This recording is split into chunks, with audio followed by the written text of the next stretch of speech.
I've heard this more than once. A traveler in Europe says, "I'm Japanese," to get better service. But they're not Japanese. They're Chinese. And honestly, many people abroad can't tell the difference. To them, all Asians look the same. But as a Japanese person, I know the difference instantly.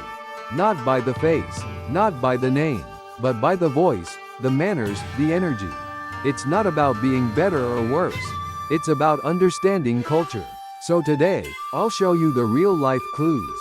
Not stereotypes, not racism, just small details that locals miss. But we Asians notice right away. If you've ever wondered, how do I know if someone's Japanese or Chinese? This video is for you. Section 1, I'm Japanese. But why lie? Have you ever heard this story?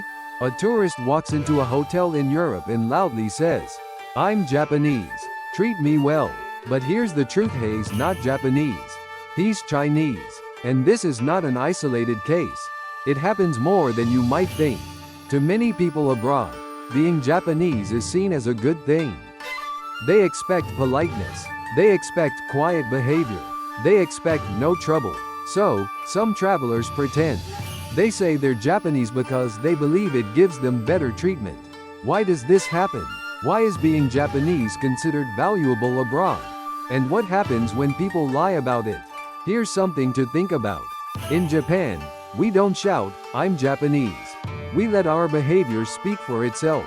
The bow, the soft voice, the quiet thank you, that's our way. So when someone loudly declares they're Japanese, most Japanese people instantly know something's off. But for people outside Asia, it's confusing. Chinese, Japanese, Korean, it all blends together. So how can you tell?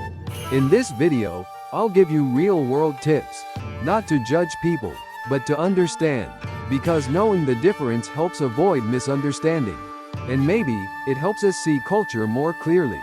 Section 2, Asians all look the same? The Western perspective.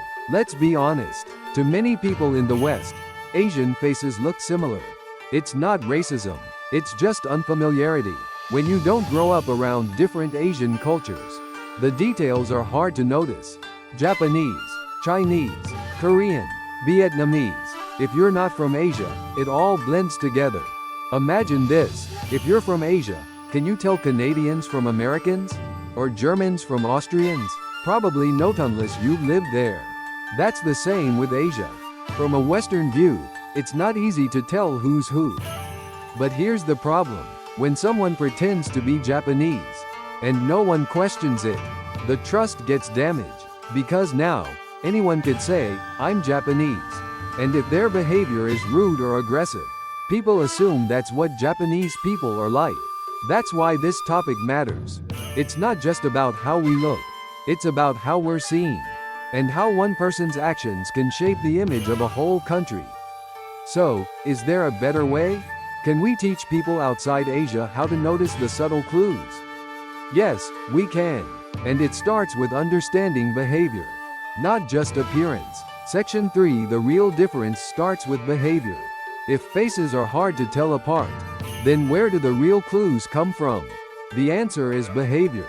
How someone walks, talks, gestures, and interacts with others. These things reveal more than a passport ever could. Japanese people tend to move with quiet intention. They walk without rushing. They often stand with both hands in front. They bow slightly, even when speaking English. And they avoid eye contact not out of rudeness, but out of humility. Chinese travelers, in contrast, often move with more energy. They speak louder, more confidently. They use hand gestures more freely. And they make eye contact directly. Neither is better or worse. They're just different. But the difference is clear if you know where to look. In shops, Japanese customers rarely ask questions. They wait. They observe. They hesitate before speaking. Chinese customers are quicker to ask, quicker to point, and quicker to negotiate. They're used to a culture where speaking up is strength. These habits come from deeper cultural values. Japan prizes harmony and restraint. China values boldness and clarity. So if you want to tell who's from where, don't look at the face. Look at the movement. Look at the silence. Look at the space between words. That's where culture hides. And that's where truth begins. Section 4. Voice and tone. Quiet versus bold. One of the easiest ways to notice cultural difference is through the voice. Japanese people usually speak softly, especially in public. The tone is polite, the volume is low, and pauses are frequent. Even when speaking English, they often sound gentle, careful, and slightly hesitant. This isn't because they lack confidence. It's because they don't want to disturb others. Silence, in Japan, is respectful. It shows you are thinking. It shows you are listening. Now compare that to Chinese travelers. The voice is louder. The pace is faster. The tone is direct, clear, and firm. In Chinese culture, speaking strongly is not seen as rude. It's seen as confident, and confidence earns respect. So when Westerners hear a loud voice, they might think, that's rude. But in Chinese culture, it's normal. And when they hear a soft voice, they might think, that person is unsure. But in Japan, that's a sign of being polite. Same volume, different meaning. If you pay attention, you can hear the culture before you even see it. Not in what is said, but in how it's said. So next time you hear someone speak, ask yourself, is this volume about the person, or the culture they carry with them? Section 5. Manners in public. Who's watching? Culture shows itself most clearly in public spaces, not in private conversations, but in crowded trains, restaurants, and busy sidewalks. In Japan, people behave as if they're being watched, even when no one is watching. They speak quietly, they line up patiently, and they avoid calling attention to themselves. Japanese culture values what others might think. It's not fear, it's respect. The idea is simple. Don't disturb the harmony. Now compare that to what you might see from Chinese tourists. Their voice may be louder. They may talk across tables. They might eat while walking, or answer calls in public. It's not meant to be rude. In many parts of China, this is completely normal.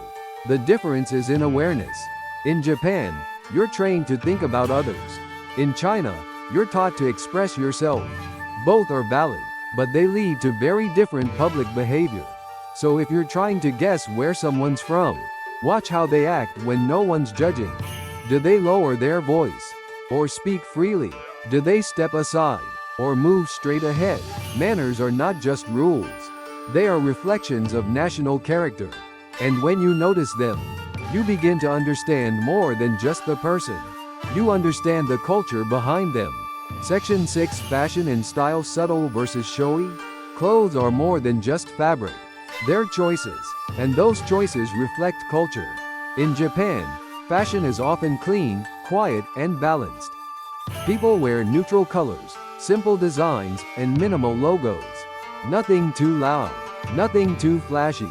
The goal is not to stand out, but to fit in. You'll often see earth tones, soft pastels, and clean lines. Even luxury brands are worn in subtle ways. Harmony is more important than attention. Now compare that with many Chinese travelers. Their style is bolder, brighter, and more individual. They may wear red, gold, designer logos, or eye-catching accessories. Fashion, for them, is self-expression. It shows success, personality, and confidence. Neither is wrong. One values harmony, the other values presence. And here's the question. When you see someone in a crowd, do you assume they're Japanese because they dress simply? Or do you guess they're Chinese because they dress to be seen? How much of that assumption comes from culture? And how much comes from bias? This isn't about judging. It's about noticing. Because clothing can say what words do not. It shows what a culture values, and how people want to be seen. So the next time you see someone walk by, ask yourself, is this style just fashion? Or is it a quiet message from their culture? Section 7. Group behavior. Harmony versus assertiveness. Want to really see cultural difference? Watch how people behave in a group. In Japan, standing out is uncomfortable. Even a small action, like raising your hand too quickly, can feel like breaking the balance. Japanese people often wait for others to speak first. They listen. They read the mood. They avoid interrupting. And they try not to take up too much space physically or socially. This comes from a cultural rule. The nail that sticks out gets hammered down. Harmony is the highest goal. But in Chinese culture, it's different. Speaking up shows leadership, disagreeing shows strength, and confidence earns respect. In a group, Chinese individuals may talk over each other, debate more openly, and push their opinions forward. This isn't seen as rude. It's seen as being engaged. So if you see a group of tourists, watch who's leading the conversation, who's silent, who's reacting, and who's setting the tone. These patterns aren't just personal, they're cultural. They reflect how each society teaches people to fit in. Fitting in doesn't always mean staying quiet. In some places, it means standing tall. So what do you value more?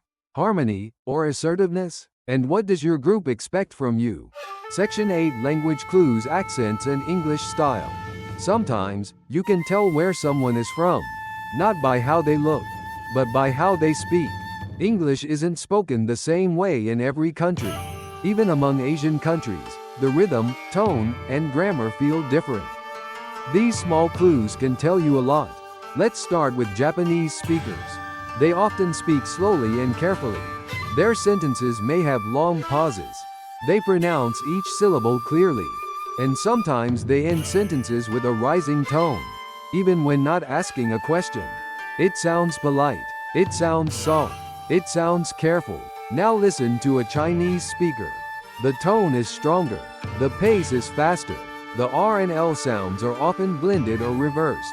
The intonation is more direct. And the sentence endings are sharper. It sounds confident. It sounds bold. It sounds forward. These aren't mistakes. They reflect how each culture approaches communication. Japanese learners are trained to avoid mistakes, so they speak slowly. Chinese learners are trained to be understood, so they speak fast and direct. So next time you hear someone speak English with an accent, don't just focus on the grammar. Ask yourself, what does this rhythm say about their culture? Sometimes, it's not the words that matter. It's the sound between them. Section 9 What happens when people fake being Japanese? Imagine you're traveling abroad. You're in a foreign country. And suddenly, someone claims to be Japanese. But you know something's off. They might look like a Japanese person, but their behavior isn't quite right. Their accent, the way they carry themselves, the way they speak, it's just not Japanese. Why does this happen? Why do some people pretend to be Japanese, especially in public spaces? It's simple. They're trying to gain an advantage. In some countries, Japan is respected. Japan's reputation for politeness, for quality, for honor, is a currency. And when someone claims to be Japanese, they think it'll get them better treatment. But this isn't just a harmless act. It can lead to confusion and mistrust. For example, when a Chinese person claims to be Japanese and demands services meant for Japanese nationals, it puts pressure on those around them. In the end, it causes a divide. People get confused, and they don't know who to trust. So how do you protect yourself from this situation? First, don't fall for surface-level appearances. Look at their behavior. Ask questions. Observe their speech, their mannerisms, their tone. This is where the true culture lies. Section 10 The importance of respecting cultural identity. Throughout this video, we've explored how to tell Japanese and Chinese people apart, not by face, but by behavior, speech, style, and attitude. But the deeper question is not just how to tell, it's why does it matter? In a world that often generalizes entire groups, learning to see cultural identity clearly is an act of respect. It says, I see you for who you are, not just where you're from, but how you live, how you carry yourself. Pretending to be from another culture, even with good intentions, can damage trust. It blurs understanding, and it reduces deep cultures into surface impressions. Japanese people may not say, I'm Japanese, but their manners say it. Their silence says it. Their consideration speaks louder than their voice. Chinese people may not wait quietly, but their confidence says something too. Their expression, their energy. They speak of pride and directness. These differences are not barriers. They're invitations to observe, to ask, to learn. So next time you meet someone from Asia, don't just guess where they're from. Watch, listen, feel, and remember, it's not about judging who is better. It's about understanding who is different and choosing to respect that difference. Cultural habits like this may seem small, but they reflect big ideas. How does your culture compare? Let's share and learn from each other. Leave a comment if you'd like. And please like and subscribe for more videos like this. Thanks for watching.